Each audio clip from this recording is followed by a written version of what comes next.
I'm Miguel Littin-Mens, cinematographer of The Past of Night.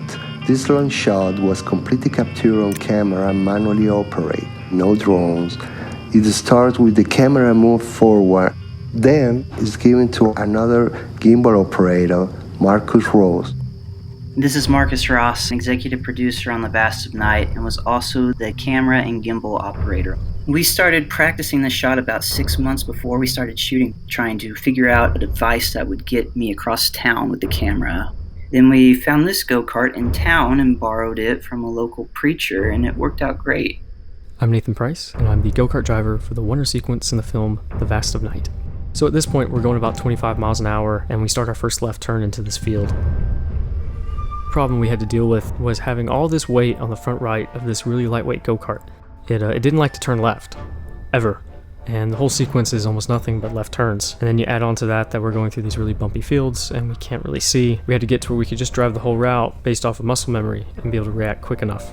I'm Rodrigo Matos, visual effect designer and supervisor. So the main challenge was mixing 3 different locations. CGI was used for creating the 3 camera transitions.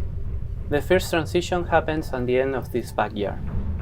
So along this transition, we are seeing not only Sushi Trees but also a full CG background while we adapt the camera pan movement in the go-kart. Now there's a person that's hiding in front of this car on the right, and as we pull up, I'm going to hand the movie off to them right here, and they will walk it inside the gym. At this moment, there is another full green screen in the doorway, beyond these people cheering. The most complex camera blending is the following that happens when the camera enters the gym. I'm Marcelo Garcia, VFX executive producer of The Vast of Night. We were first approached by Andrew who could help him accomplish his unique vision for his movie. So we came up from Argentina and did the locations cut several months before production. This involved camera department, production design, grip, and electric all working together.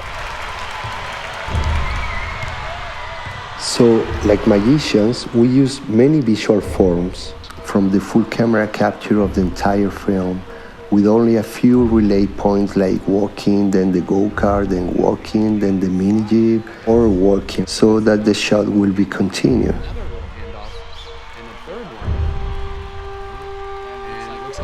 This whole time I've been wearing the rig support system for the movie, but we replaced the straps on the front of it with some little bungee cords we bought. This way I still had support from the rig, but we were able to pull the movie off of it to hand off easily between operators. There's a couple guys behind me that come up and unhook the bungee cords, and now I'm able to just walk the movie over to the stands and pass it over the wall to the person on the other side. To align the gym interior take with the third outdoor location, we have to use 3D mapping techniques to match both takes. So this is my favorite part of the shot. It goes from a crane that booms down, and we end up going under it with the go-kart and catching it at speed. And then right behind us is another camera operator and the first AC who's pulling focus. They are going to jump off the gator and run over to me on foot, and I'm going to hand the movie off to them right here. This was our best handoff. For me, by far, the most important thing about this shot and in general is the audience not thinking about the technique used in its creation, rather feeling touched by the poetry of the journey. We try to invite the audience in so that this shot can be felt as the narrative soul of the film.